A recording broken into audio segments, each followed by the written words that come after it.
ஒரு மகிழ்ச்சியான செய்தி. இதயம் நல்லெண்ணெயின் விலை லிட்டருக்கு ரூபாய் 105 குறைஞ்சிருக்கு.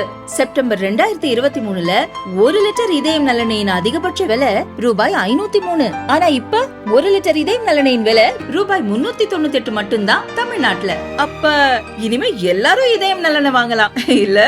தினமலர் திரை திருவிழா குட் பேட் அக்லி கொண்டாட்டம் powered by cabin and line date syrup. தாவைக்க தலைவர் விஜய் கேஸ் விலை உயர்வு குறித்து பொத்தாம் பொதுவாக அறிக்கை வெளியிட்டுள்ளார். அவருக்கு அரசியல் தெரியாது என பாஜக மூத்த தலைவர் தமிழிசை சொன்னார். பொது சிவில் சட்டம் தேவைன்னு கர்நாடகா உயர் நீதிமன்றம் சொல்லி இருக்கு. ஏனென்றால் ஒரு இஸ்லாமிய சகோதரி பாதிக்கப்பட்டிருக்கிறார்.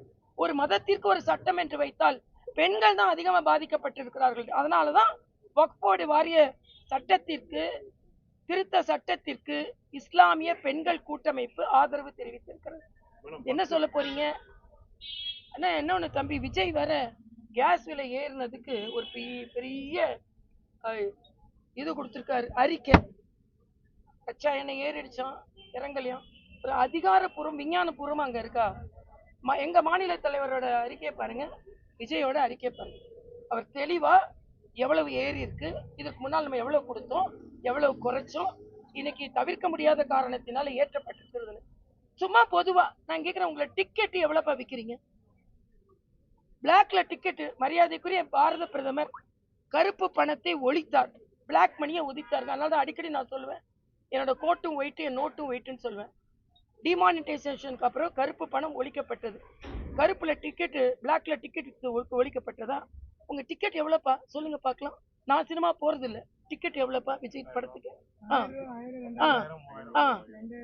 இது நீங்க என்ன கட்டுப்படுத்தினீங்களா? என்னைக்கானும் பாமர மக்கள் சினிமா பார்க்க வர்றாங்கப்பா. அந்த பாமர மக்களுக்கு நான் அவங்களுக்காகவே தான் நான் நடிக்கிறேன். எனக்கு சுயலாபமே கிடையாது. அவங்கள என்டர்டெயின் படிக்கிற மட்டும்தான் நான் நடிக்கிறேன். அதனால அவங்களுக்குலாம் டிக்கெட்டு மிக குறைந்த விலையில, இல்லைன்னா இலவசமா கூட கொடுங்களேன். யார் தடுத்தா? அப்ப உங்களுக்கு லாபம் வரும்போதெல்லாம் நீங்க பேசுவீங்க. ஒன்னும் தெரியாம தயவு செய்து விஜய் போன்றவர்கள் பேச வேண்டாம். நீங்க பிளாக்ல டிக்கெட் விற்றீங்க, சினிமா டிக்கெட்டை உயர்த்தி விட்டீங்க, அது சினிமாக்குள்ள பாப்கார்னை கூட உயர்த்தி தான் விட்டீங்க. அரசியல் காலம்ன்றத பொறுத்தவரை விஜய்க்கு ஒண்ணும் தெரியலன்னு சொல்ல வரீங்களா மேடம்? நிச்சயமா விஜய்க்கு ஒண்ணும் தெரியல. அரசியல் காலத்துல விஜய்க்கு ஒண்ணும் தெரியல. ஒன்னும் தெரியல நான் சொல்லல. சினிமால நடிக்க தெரியும், அவ்வளவுதான். வசனம் பேச தெரியும், டான்ஸ் ஆட தெரியும், ஏமாற்றவும் தெரியும்.